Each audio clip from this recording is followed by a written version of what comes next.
رکاوٹیں نہ آئیں. ٹھیک ہے. جن بچیوں کو بھی میں نماز کا طریقہ سکھا رہی تھی کہ بیٹا ایسے ایسے نماز پڑھنی ہے، تو پہلے تو بڑا حیران ہو رہی تھی کہ اچھا ٹیچر یہ بھی ہے، ایسے بھی کرتے ہیں، مجھے تو نہیں پتہ تھا. تو میں ان کو بتا رہی تھی کہ نبی صلی اللہ علیہ وسلم نے کہا ہے کہ بھئی تم ایسے نماز پڑھو جیسے تم نے مجھے پڑھتے ہوئے دیکھا ہے، تو آپ کو تو ویسے نماز پڑھنی ہے، آپ کو کسی اور کی طرح تو نماز نہیں پڑھنی، رائٹ. تو وہ بڑا حیران ہو رہی تھی. تو میں نے ان کو کہا کہ دیکھا بیٹا ایک یہ بھی بات یاد رکھیں کہ جب آپ یہ کرنا شروع کریں گی تو بہت سے لوگ جن کو علم نہیں ہوگا وہ آپ کے ساتھ مختلف ٹیگز لگانے شروع کر دیں گے کہ شاید آپ وہابی ہو گئی ہیں، آپ سنی ہو گئی ہیں، آپ بریلوی ہو گئی ہیں. تو بیٹا آپ نے ان چیزوں کی ٹینشن نہیں لینی، ایسا ہوگا. ٹھیک ہے. کیونکہ لا علمی میں لوگ بولتے ہیں ایسا ہوگا، اور ایسا میرے ساتھ بھی ہوتا رہا ہے. تو آپ نے اس چیز کو فیس کرنا ہے. آپ نے بس یہ دھیان میں رکھنا ہے کہ آپ کو ایسا مسلمان بننا ہے جو ایگزیکٹ نبی صلی اللہ علیہ وسلم کی سنت پر چلے. جیسے انہوں نے نماز پڑھی، جو انہوں نے عمل کیا ہم نے وہی کرنا. پھر لوگ ہمیں جتنی مرضی باتیں سنائیں، ہمیں اس چیز کی پرواہ نہیں ہونی چاہیے. تو ہم نے بچوں کو نصیحت کرنی ہے اور آگے کے لیے تھوڑا سا ریڈی بھی کر دینا. کیوں؟ کیونکہ جب آپ کے بچے جیسے نیکی کا حکم دیں گے تو لوگ ان کو جب ان کی مخالفت کریں گے تو وہ تو اپسیٹ ہو جائیں گے. تو وہ ان کو پہلے ہی سکھا رہے ہیں اس بارے میں کہ آپ کو پھر کیا کرنا ہے، کہ آپ کو صبر کرنا ہے، اور یہ بڑے بڑے کاموں میں سے ہے. ٹھیک ہے. تو جب بھی زندگی میں آپ نیکی کا حکم دیں گے، اچھا کام کا حکم دیں گے، تو آپ پر مصائب آتے ہیں اور آئیں گے، اور اس میں آپ کو صبر کا دامن اپنے ہاتھ سے نہیں جانے دینا. آپ کوئی بھی غلط کام کرتے ہیں نا تو آپ کو لوگ روکتے نہیں ہیں، بلکہ اس میں آپ کا ساتھ دیتے ہیں. لیکن جہاں ہی آپ کو نیکی کا کام کرنا شروع کرتی ہیں، سپوز آپ نے حجاب دینا شروع کیا، تو فوراً سے لوگوں کی باتیں، ریاکشنز آنا شروع ہو جائیں گے، آپ گھبرا جائیں گی. تو گھبرانے کی بات نہیں ہے، یہ آپ کے سچے اور رائٹ ٹریک پہ ہونے کی دلیل ہے. رائٹ. تو ہم یہاں ڈسکس کر رہے ہیں کہ اچھے کاموں کی، یعنی نیک کاموں کی نصیحت کرو. یعنی یہ جو ہے، یہ جو ہماری ذمہ داری ہے، ٹھیک ہے، یہ ایک اصلاحی کام ہے. لوگوں کو اچھائی کی دعوت دینا، ان کو کہنا کہ یہ ٹھیک ہے، یہ ٹھیک نہیں ہے، یہ بڑے دل والوں کی بات ہے. تو دیکھیں لوگ صبر جو ہے، لوگ مذاق بھی اڑائیں گے آپ کو باتیں بھی کریں گے، کیونکہ نصیحت سب لوگوں کو پسند نہیں ہوتی. کس کو پسند ہوتی ہے؟ بہت کم لوگ ہیں جس کو ایکسیپٹ کرتے ہیں. اور دوسری بات یہ ہے کہ ہم ڈر بھی جاتے ہیں، یہ مائنڈ نہ کر جائے، یہ برا نہ منا لے. تو ہمیں بڑے اچھے طریقے سے اور حکمت کے ساتھ چلنا ہے. کچھ دیر پہلے جب میں لیکچر تیار کر رہی تھی تو میری ایک فرینڈ ہے ایبراڈ سے، تو وہ مجھے کوئی بات کہنا چاہ رہی تھی، مجھے کہہ رہی تھی، اور اس کے بعد کہہ رہی تھی کہ آپ میری بات کو سمجھ رہی ہیں نا، میری بات کو مائنڈ تو نہیں کر رہی. مجھے وہ کوئی چیز کی نصیحت کر رہی تھی، کچھ سمجھا رہی تھی. تو اصل جو دوست ہوتا ہے وہ ہوتا ہے جو اپنے دوست کا خیر خواہ ہوتا ہے، اس کو نیکی کی طرف لے کے آتا ہے. یہ کیسی خیر خواہی ہوئی کہ وہ برائی کر رہا، آپ کہیں ہاں ہاں ٹھیک ہے آئی ایم ود یو. نو. اگر وہ کچھ غلط سٹیپ لے رہا ہے، یا وہ پزل ہے، یا وہ پریشان ہے، تو آپ کا کام بنتا ہے کہ آپ اس کو سمجھائیں اور اس کو اچھے طریقے سے نصیحت کریں. لیکن ٹانٹ اور ٹیز کر کے نہیں، حکمت کے ساتھ نصیحت کرنی، یہ بہت ضروری. ٹائم ہوتا ہے ہر چیز کا سمجھانے کا. اگر کوئی نماز پڑھ رہا ہے، آپ دیکھ رہی ہیں کہ اس کے بازو کور نہیں ہے، اس کے جو ہے وہ پاؤں کور نہیں ہے، تو اس کو اپنی نماز مکمل کرنے دیں، اور پھر اس کو بڑے پیار سے سمجھائیں کہ آپ کا یہ اجر اس طرح مکمل نہیں ہوگا. آپ کو اپنے بازو کور کرنے ہیں، اپنا اس طرح سے جو آپ کے ٹخنے نظر آ رہے ہیں ان کو کور کرنا ہے. تو آپ اس کو بڑے پیار سے اور اچھے طریقے سے سمجھائیں. ہمارے یہاں ہوتا ہے کہ دیکھو تمہیں پتہ ہی نہیں تھا، یہ تو ایسے کرنا تھا، اس طرح نہیں کرنا. ہم خود بھی تو بڑے لا علم تھے. بڑے اچھے طریقے سے نصیحت کرنی ہے. اور یہ جو ہے، جو لوگ تبلیغ کرتے ہیں، یہ ان کا فریضہ، ان پہ فرض ہے کہ ان کو لوگوں کو نیک کام کا حکم دینا ہے. لیکن ساتھ ہی ساتھ یہ کہ آپ کو تیار رہنا ہے کہ آپ کے اوپر آزمائشیں آئیں گی، پریشانیاں آئیں گی، آپ نے صبر کرنا ہے. سم ٹائم یہ پریشانیاں اور آزمائشیں ہمارے گھر سے شروع ہو جاتی ہیں.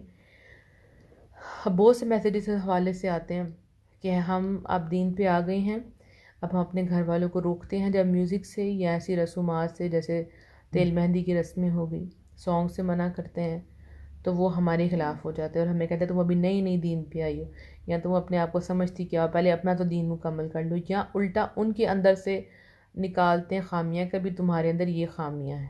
ٹھیک ہے. تو ایسے موقع پر صبر کرنا، اپنا دل جگرا بڑا کر لیں. سم ٹائم ایسے بڑی کلوز ریلیشن کے ساتھ بھی آپ کے ایسے اختلافات ہو سکتے ہیں، اپنے بہن بھائی سے، اپنے ہسبینڈ سے بھی ہو سکتے ہیں آپ کے. تو اس وقت آپ کو کیا کرنا ہے، آپ کو صبر کا دامن ہاتھ سے نہیں جانے دینا چاہیے، ٹھیک ہے۔ اب یہ بھی ہوتا ہے کہ ہم کبھی کبھار خود نیک ہوتے ہیں لیکن دوسروں کو نہیں بلاتے نیکی کی طرف، یعنی بچے برائی کر رہے ہیں، ایک ہی گھر کے اندر ماں نماز پڑھی ہے، بچے برائی کر رہے ہیں، ماں کہہ رہی ہے چل کریں، یعنی موج کریں، یہ ان کے دن ہیں موجے مارنے کے، بچے جو مرضی کریں۔ لیکن جب مصیبت پریشانی آتی ہے ان کو اولاد کی طرف سے، پھر ان کو سمجھ آتا ہے کہ انہوں نے کیا کیا ان کے ساتھ، احسان نہیں کیا ان کے ساتھ، انہوں نے کیا کہ ان کی بربادی کی ہے۔ وہی بچے جب بدتمیز ہوتے ہیں، وہی بچے جب باہر جا کے بری حرکات کر کے آتے ہیں، کوئی نماز سے دور ہے، جب نماز سے دور ہیں تو پھر ہر برائی کو ویلکم کریں گے۔ ظاہر ہے نا، جو انسان اللہ کے ذکر سے غافل ہوتا ہے تو اس کے اوپر پھر شیطان مسلط ہو جاتا ہے، تو آپ نے بچوں کو نماز کی طرف بلایا ہی نہیں، تو وہی پھر اولاد آپ کے لیے آزمائش بن جاتی ہے جس کو آپ نیکی کی دعوت نہیں دیتے۔ اس وجہ سے جب خود نیکی کے کام کرنے، اپنے گھر والوں کو اپنے ساتھ لے کر چلنا۔ کیا آپ کو اکیلے ہی بس نیک بن جانا؟ آپ کو کیا لگتا ہے کہ آپ سے اس کے بارے میں پوچھا نہیں جائے گا کہ آپ کے جو انڈر لوگ تھے، کیا آپ نے ان کو دین کی دعوت دی یا نہیں؟ کیونکہ ایسی بستیاں ہوتی ہیں جن میں نیک لوگ ہوتے ہیں اور وہاں برائیاں ہو رہی ہوتی ہیں، لیکن نیک لوگ روکتے نہیں ہیں، تو پھر جب عذاب آتا ہے تو وہ نیک لوگ بھی بیچ میں مارے جاتے ہیں، کیونکہ انہوں نے کیوں نہ نیکی کا حکم دیا۔ تو آپ کو اپنا کریکٹر سٹرونگ کرنا ہے، کس طرح سے لوگوں کو بھی دین کی دعوت، لوگوں کو نیکی کا حکم دینا ہے، صرف خود نہیں عمل کرتے رہنا۔ انشاءاللہ آپ اپنے اندر اس چیز میں بہت زیادہ تبدیلی دیکھیں گے، کیونکہ جب انسان دوسروں کو نیکی کا حکم دیتا ہے، خود بھی موٹیویٹڈ رہتا ہے، خود بھی وہ رائٹ ٹریک پہ رہتا ہے، پھر لوگوں کا ہاتھ پکڑ کے ایک گروپ کی فارم میں آگے بڑھتے ہیں۔ ایسے ہی ہم نے جنت میں بھی داخل ہونا ہے۔ اللہم انی اسألک الجنت الفردوس واعوذ بک من النار۔ اللہ سبحانہ تعالیٰ ہم سب کو بغیر حساب جنت میں لے کے جائیں۔ جو بغیر حساب لوگ ہوں گے وہ کیسے جائیں گے؟ ایک دم سے اندر جائیں گے سارے کے سارے۔ اللہ اکبر۔ تو ہم نے ابھی بھی ایک دوسرے کی ہیلپ کرنی ہے، ایک دوسرے کو موٹیویٹ کرنا ہے، جہاں غلطی ہو رہی ہے ان کو روکنا ہے۔ اب ینگسٹر جو ہے، ہماری جو بچیاں ہیں وہ ایک دوسرے کو دیکھتی ہیں، اپنی فرینڈز میں برائیاں دیکھتی ہیں، لیکن یہ سوچتی ہیں وہ دل کی بڑی اچھی ہے، یا میری فرینڈ شپ بڑی پرانی ہے، اگر میں اس کو روکوں گی تو مجھ سے بگڑ جائے گی۔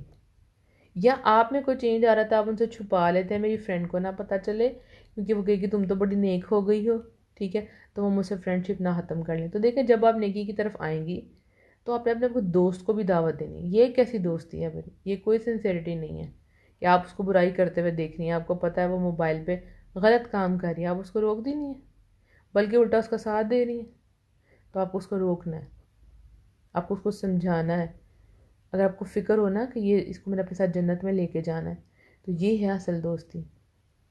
تو اچھائی کی دعوت دیتے وقت کسی بھی چیز کا سر پہ برڈن نہیں لے کے آنا، اور آپ کا فرض ہے کہہ دینا، باقی عمل کرنا اس انسان کے اوپر ہے۔ لیکن آپ سے اسی بارے میں پوچھا جائے گا کہ آپ نے اس کو بتایا تھا، آپ نے اس کو سمجھایا تھا یا نہیں سمجھایا تھا۔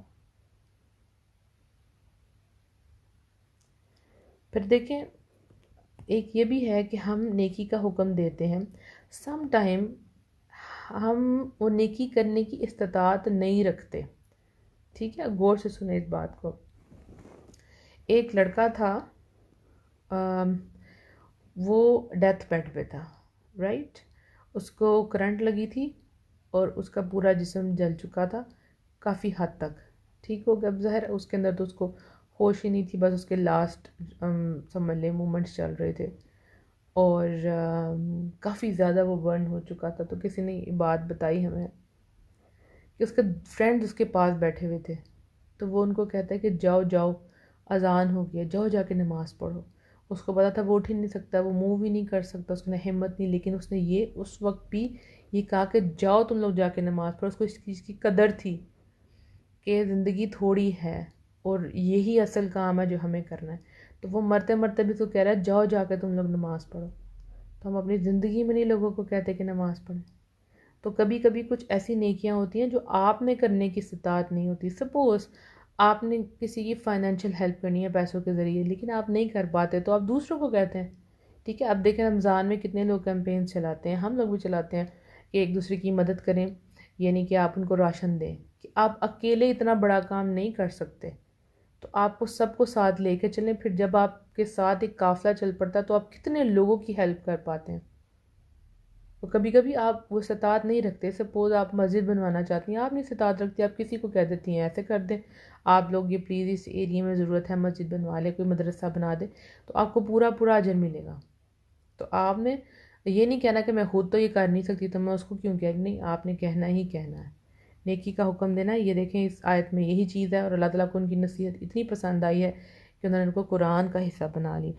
آج کا جو ہمارا جو چینج آپ کہہ لیں, یا وہ چیز جو ہم نے اپنے کریکٹر میں لے کے یعنی اس کو بہتر بنانے کے لیے, وہ یہی ہے کہ انکریج واٹ از گڈ, اچھے کاموں کی نصیحت کرو, نئے کاموں کی نصیحت کرو. اس کو لکھ کے لگا لیں, اپنے ذہنوں میں سما لیں, اور پھر اپنے آپ کو ریڈی بھی رکھیں. اللہ نہ کرے آپ پہ کوئی آزمائش آئے, لیکن جب بھی حق آتا ہے تو ظاہر ہے اس کے مخالفین بھی ضرور آتے ہیں. ایک پیئر میں ہے ہر چیز, ہے نا, میں نے پہلے بھی آپ کو شاید بتایا تھا ایک لیکچر میں, دن اور رات, ٹھیک ہے, جنت اور دوزخ, سب کچھ پیئر بنے ہوئے ہیں. اسی طرح حق اور باطل ہے. ٹھیک ہو گیا, آپ نیکی کا حکم دیں گے, کوئی نہ کوئی آپ کے خلاف کھڑا ہوگا, پر آپ کا کام جو ہے وہ پریشان ہونے کا نہیں ہے, صبر کر کے رکھنا ہے, حوصلہ رکھنا ہے. ہمیشہ حق کی اور سچ کی جیت ہوتی ہے. آج کا دن بڑے اچھے طریقے سے آپ سٹارٹ کریں, اور جتنی آپ کی استطاعت ہے اس کے مطابق نیکیاں ضرور کریں, جتنی آپ میں ہمت ہے. کیونکہ ایسا نہ ہو کہ پہلے روزے اپنے آپ کو تھکا لیا جائے, یعنی کہ پہلے روزے آپ کہیں چلے جی آج 2 سپارے پڑھتے ہیں, اور اگلے دن آپ پڑھیں ہی نہ, یعنی 5 دن آپ ایسے گزر گئے. تو ایسا نہیں کرنا, ہلکے ہلکے شروع کرنا ہے. جیسے ہم تراویح قیام اللیل ہے, وہ بھی پہلے 2 رکھتے ہلکی کرتے ہیں, ہلکی ہلکی عبادات کی طرف جائیں. اللہ سبحانہ تعالیٰ آپ کو بہت ہمت دے. آپ میرے لیے, میری فیملی کے لیے بھی بہت سی دعائیں کریں. اللہ سبحانہ تعالیٰ ہم سب کو بہترین صحت بھی عطا فرمائے تاکہ ہم یہ سب کچھ کر سکیں, اور ہمیں عبادت کے اوقات میں ہمیں نیند نہ آئے, ہم بہتر طریقے سے عبادت کر سکیں. اور آپ لوگ اس وقت اپنی نیند قربان کر کے بیٹھے ہیں, کیونکہ کافی لوگ جو ہے سحری کے بعد سو جاتے ہیں, تو آپ نے یقیناً کچھ نہ کچھ اچھا حاصل کیا. ہر قربانی کے بعد انسان کو کچھ نہ کچھ ملتا ہے. اگر میں بھی اس وقت اپنے ٹائم میں سے یہاں ٹائم نکال کے بیٹھی ہوں تو آپ کو کیا خیال ہے مجھے کچھ نہیں ملنے والا؟ الحمدللہ بونس ہے نا, رمضان میں ہر جو نیک کام ہے اس کا اجر ملٹی پلائی ہو جاتا ہے. تو ایسے ہی ہم نے آگے جانا ہے.